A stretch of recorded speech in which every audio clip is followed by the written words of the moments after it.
জয় রাম। আমাদের গোপাল শ্রী শ্রী রাম ঠাকুর স্বয়ং পরম ব্রহ্ম এবং তাহার স্বরূপ মহন্ত মহারাজগণ উদ্ধারকর্তা। শ্রী শ্রী কৈবল্যধামে মহন্ত মহারাজ রূপে অভিষিক্ত হবার পরপরই তাহারা জিতেন্দ্রীয় হয়ে যান এবং জাগতিক ব্যাপারে উদাসীন হয়ে থাকেন।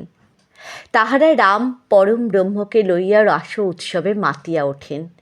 শ্রীমৎ শ্যামাচরণ চট্টোপাধ্যায় মহোদয় প্রথমবার এবং শ্রীমৎ ব্রজেন্দ্রনাথ বন্দ্যোপাধ্যায় মহোদয় দ্বিতীয়বার শ্রী শ্রী কৈবল্যধামে ভক্তদিগকে নিয়ে রাস উৎসবে শ্রী শ্রী কৈবল্যনাথের শ্রীপাদপদ্মে আত্মসমর্পণ করেছিলেন।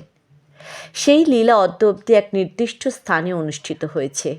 পূর্বে গুরু ভগ্নীদের গৃহে গৃহে অনুষ্ঠিত হতো।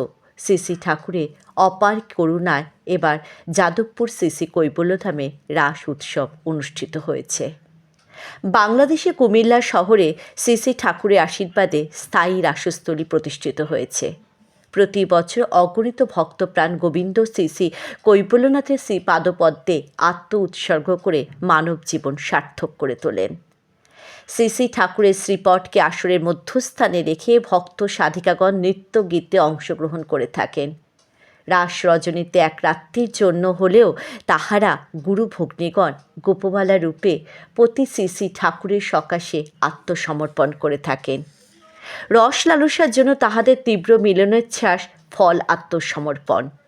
শ্রী শ্রী ঠাকুরও কুমিল্লার ডাক্তার যতীন্দ্র দেবরায় মহাশয়কে লিখেছিলেন, আপন বলতে যত লোক পৃথক হয়ে থাকে, রস লালসে সেই বন্ধু বান্ধবকে স্ব স্থানে নিযুক্ত করে দেওয়াকেই রসরাজের উৎসব বলিতে পারে। জয় রাম, জয় গোবিন্দ।